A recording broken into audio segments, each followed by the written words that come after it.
A dramatic new development in a case Crime Watch Daily first brought you.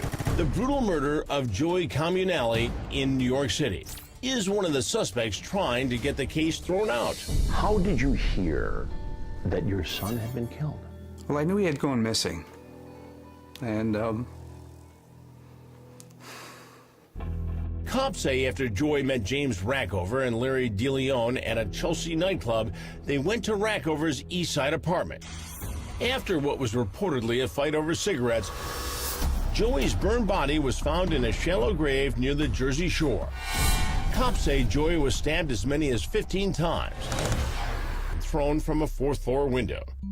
They threw the body out the window. threw out the body out the window and all this crazy stuff. Who does that? An animal. Somebody who was deranged, I guess. Cops charged Rackover and DeLeon with suspicion of second-degree murder. Their friend Max Gemma was charged with hindering prosecution and tampering with evidence, allegedly removing key items from Rackover's apartment. Just a heinous crime, and I'm sure they're going to get what they got coming to them. Now, in a stunning legal move, Gemma's attorney may be trying to get his case dropped on a technicality.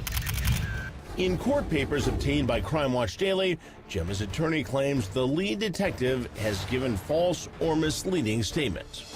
Gemma's attorneys are basically saying that the police reports were full of inaccuracies. One example is that detectives allegedly wrote the wrong street address where they interviewed Gemma.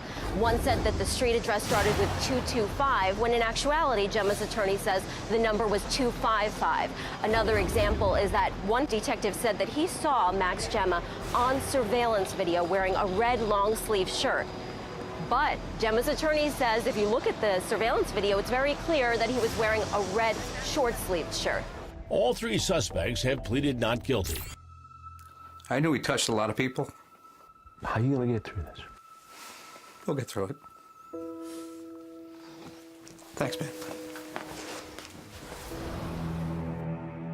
To talk about both sides of this highly publicized case, we're joined now by attorneys Misty Maris and Jesse Weber. Thanks as always for being here.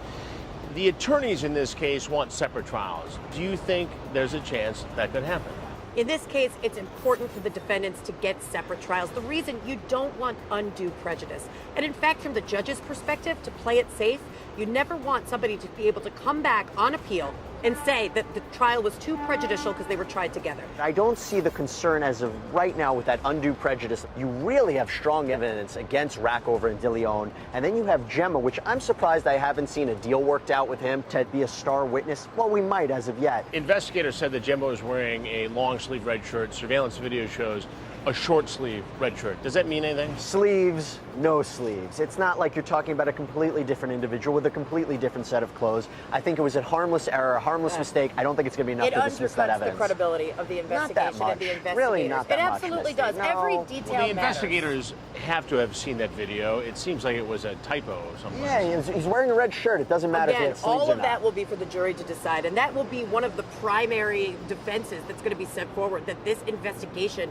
was not conducted properly. They were looking for somebody to blame for this murder, and that the police didn't do the right work to get there. No, they're looking for justice.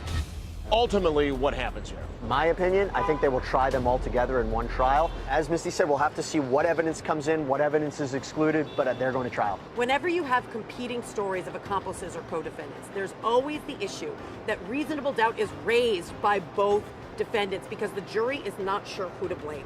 Misty, Jesse, thank you as always, and we'll continue to follow the Comunale case and bring you the very latest here on Crime Watch Daily.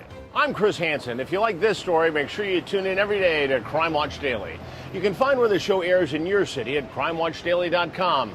Watch it live or record it on your DVR and watch it at night. And to all those criminals out there, remember, we are watching.